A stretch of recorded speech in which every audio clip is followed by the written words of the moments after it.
नमस्कार, मैं कृतिका दुआ और आप देख रहे हैं रिपोर्टर भारत।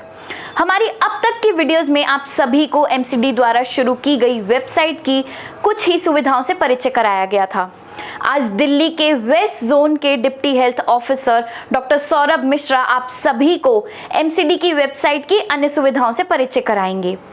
आज की वीडियो में आपको बर्थ और डेथ रिकॉर्ड में करेक्शन, अपने पुराने रिकॉर्ड को डिजिटाइज और डेथ इवेंट के लिए अप्लाई करने के बारे में बताया जाएगा। देखिए हमारी रिपोर्ट। मैं doctor Saurabh Mishra, deputy health officer और रजिस्ट्रार। आज आपके सामने मैं जो एमसीडी के द्वारा एक दी गई अच्छी फैसिलिटी है, जो लोगों को प्रॉब्लम फेस करनी पड़ती थी बर्थ एंड डेथ सर्टिफिकेशन में, उनको बार बार ऑफिस के विज़िट लगाने पड़ते थे, तो उसको दूर करने के लिए एमसीडी ने नए पोर्टल को लॉन्च किया और 1 जनवरी से अब घर बैठे आप अपने घर में नेम एडिशन हो, इवन पुराने डेटा हो, उसको आप डिजिटलाइज कर सकते हैं, आप करेक्शन कर सकते हैं। आपको बार बार एमसीडी ऑफिस के चक्कर लगाने की ज़रूरत नहीं है, ना किसी के झांसे में आने की ज़रूरत है। तो मैं ये चाहता था कि आप लोग ऑनलाइन देखें, लाइव देखें, जिससे आप स्टेप बाय स्टेप ये समझ पाएँ कि आपको करना क्या है। लोगों को ज़्यादा कन्फ्यूज़न इसी चीज़ की है। तो सबसे पहले हमारा ये वेबसाइट है, ये इम्पॉर्टेंट है। आप देखें mcdonline.nic.in, इसको आप क्लिक करेंगे। ये सभी के लिए पहला स्टेप ये कॉमन है, चाहे हॉस्पिटल में हो बच्चा, चाहे घर पे कोई इवेंट हो या आपने खुद रजिस्ट्रेशन किया हो। अब चूँकि मैं एमसीडी में दक्षिणी दिल्ली नगर निगम के बिहाफ पे बोल रहा हूँ, तो मैं दक्षिणी दिल्ली नगर निगम का जो कि 3 एमसीडी अलग अलग हैं, उनमें दक्षिणी दिल्ली नगर निगम पे जाता हूँ ऑनलाइन सर्विसेज में। यहाँ पर आपको जाके सबसे पहला लेफ़्ट साइड में 3 वेरिएबल दिखेंगे। सबसे पहले सिटीजन लॉगिन में जाना है, जैसा कि मैंने आपको स्क्रीन पे दिखाया। लेफ़्ट साइड में 3 कॉलम है, सिटीजन लॉगिन में जाइए। वहाँ पर डायरेक्ट नंबर डालने का एक ऑप्शन आता है, और अगर आपको पता है कि आपका नंबर रजिस्टर्ड नहीं है या हॉस्पिटल ने गलत नंबर रजिस्टर्ड कर दिया, तो आपको उसी के नीचे एक दिखेगा रजिस्ट्रेशन, न्यू रजिस्ट्रेशन। आप उसमें जाइए। 6-7 वेरिएबल्स अपने होते हैं जिसको आप डालेंगे और आपका नंबर रजिस्टर्ड हो जाएगा ओटीपी के आने के बाद। आपको अपने बच्चे का नेम एडिशन करना है। आपने रजिस्ट्रेशन कर लिया, 6 महीने बाद आपने बच्चे का नाम रखा, सेम सिटीजन लॉगिन तक वही प्रोसीजर है। फिर अपना नंबर डालेंगे, ओटीपी आएगा, फिर बर्थ रिकॉर्ड को उसमें रिफ्लेक्ट कर जाएगा। नहीं रिफ्लेक्ट कर रहा तो आप वही 4 credentials, date of event, father name, mother name और जेंडर डाल के आप बर्थ सर्टिफिकेट को सर्च कर सकते हैं।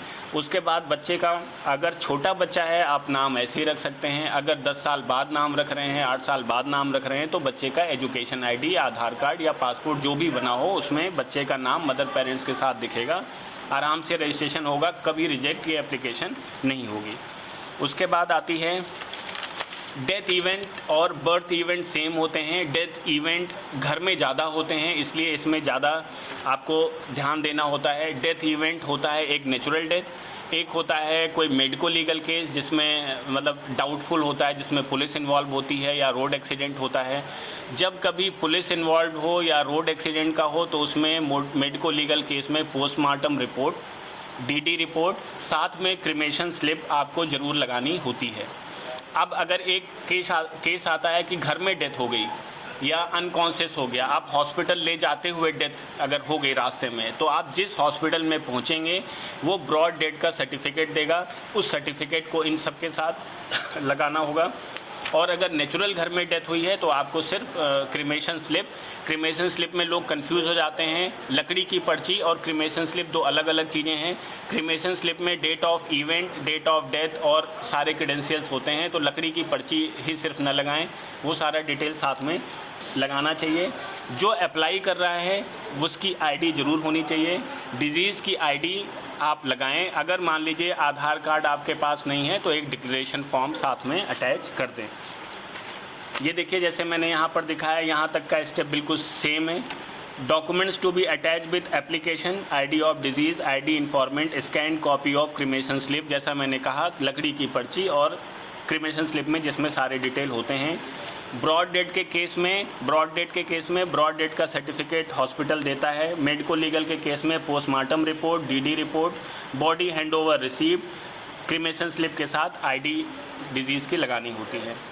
उसके बाद अब एक और इम्पॉर्टेंट है, ये नया सॉफ्टवेयर है 2004 के बाद ऑनलाइन हुआ है, वो सारे डेटा इसके साथ लिंक हो चुके हैं नए वेबसाइट के साथ। आपको जो मैंने स्टेप बताए वही करने हैं। 2004 के पहले आप सबसे पहले डिजिटाइजेशन में जाएंगे अगर आपका सर्टिफिकेट ऑनलाइन कंप्यूटर से नहीं निकला है तो। इसके लिए आपको भी ऑफिस आने की ज़रूरत नहीं है, आपको अपनी ओल्ड सर्टिफिकेट की कॉपी लगानी है। अगर ओल्ड सर्टिफिकेट का कॉपी नहीं है तो आप पेज पे सही हैंड राइटिंग में आप लिखेंगे कि मेरा रजिस्ट्रेशन हुआ था, ये आपको पता होना चाहिए। उसी के बेसिस पे हम यहाँ पर डेटा सर्च करते हैं। डिजिटाइजेशन में इम्पॉर्टेंट बात होती है प्लेस ऑफ इवेंट कौन सा है, हॉस्पिटल है या घर है।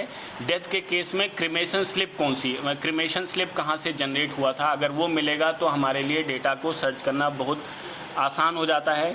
उसमें डिजिटाइजेशन में डेथ या बर्थ किसी का भी हो, ओल्ड सर्टिफिकेट की कॉपी, अगर बर्थ है तो education document of the child या पासपोर्ट या आधार कार्ड और आईडी ऑफ द एप्लीकेंट लगाएंगे, आपका डेटा डिजिटाइज हो जाएगा।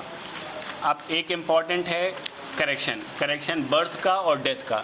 डेथ के करेक्शन में आप क्या लगाएंगे, वही same data, citizen login number डालना, डेटा फेच करना। उसके बाद अगर हॉस्पिटल इवेंट है तो हॉस्पिटल करेक्शन लेटर लगाना नहीं भूलें। कॉपी डेथ के केस में डेथ सर्टिफिकेट जो आपके पास पुराना है, क्योंकि हमें ये पता रहेगा कि पुराने सर्टिफिकेट में क्या डेटा था और आप क्या नया चाहते हैं। 2 डिफरेंट आईडी ऑफ डिजीज़, क्योंकि कई बार इसमें होता है कि जैसे एक एग्जांपल ले लेते हैं, बाबू लाल पूरा नाम है और रिलेटिव ने लिखवा दिया बाबू। अब उसमें नाम पूरा नाम चेंज करने में प्रॉब्लम होती है, तो अगर आपके पास डिजीज़ की आईडी है तो लगा दीजिए, नहीं है अगर पूरा नाम तब भी चेंज करना है तो 2 क्रेडिबल पर्सन से हमें लेटर चाहिए होते हैं, उनके लेटर हेड पे या गेस्टेड ऑफिसर के लेटर चाहिए होते हैं, वो आप लगा देंगे तो हम उसको एलियास कर देंगे। अब जब आप करेक्शन के लिए सर्च करते हैं तो अगर सिंपल स्पेलिंग मिस्टेक है तो उसमें माइनर करेक्शन में जाना है, और अगर पूरा नाम चेंज होता है तो मेजर करेक्शन में जाके आपको सेलेक्ट करना है। उसमें लिखना है कि it was never my name, उसमें ऑप्शन आता है, उसको आपको क्लिक करना है तो एलियास लग जाएगा। कॉपी ऑफ क्रिमेशन स्लिप, यहाँ ये बात ध्यान रखने वाली है कि जो नाम आप चाहते हैं वो फॉर्म जो आप भर रहे हैं उसमें भी वही होना चाहिए, डिजीज़ की आईडी में भी वही होना चाहिए और क्रिमेशन स्लिप में भी वही नाम रिफ्लेक्ट करना चाहिए। ID of the applicant is common. Birth के केस में आपको करना होता है copy of birth certificate, hospital correction letter, 2 joint ID of the parents before event. In case ये नहीं है, अगर पूरा नाम चेंज हो रहा है तो 2 क्रेडिबल पर्सन से लेटर आपको चाहिए होता है। और चूँकि बच्चे के नाम में अगर चेंज कुछ कर रहे हैं या पेरेंट्स में और बच्चा बड़ा हो गया है तो एजुकेशन डॉक्यूमेंट जैसे हाई स्कूल का सर्टिफिकेट या पासपोर्ट, उसमें सारा मदर फादर का नाम एड्रेस के साथ मैच हो जाता है। अगर इसके जो हमने आपको स्टेप बताएं इसको आप फॉलो करेंगे तो आपको ना तो ऑफिस लगाने की ज़रूरत है ना तो फिर किसी के झांसे में आने की ज़रूरत है। आप इसको आसानी से घर बैठे हुए कर सकते हैं, इवन इससे रिलेटेड पेमेंट भी कर सकते हैं। अब पहले और अभी में ये अंतर आ गया है कि जो ऑफिस में भीड़ लगती थी वो अब कम हो गई है, लोग धीरे धीरे अवेयर हो रहे हैं। तो इस माध्यम से अगर लोग तक मैसेज ये पहुँचेगा तो ज़रूर हम जो नया एक फैसिलिटी दिए हैं वो लोगों तक पहुँचेगी तो लोगों को सुविधा ज़रूर प्राप्त होगी। धन्यवाद। तो आज के लिए इतना ही। अन्य जानकारी के लिए देखते रहिए रिपोर्टर भारत। वीडियो को लाइक और शेयर करना ना भूलें और हमारी नई वीडियोस के लिए चैनल को सब्सक्राइब जरूर करें। धन्यवाद। Subscribe now and press the bell icon. Never miss an update.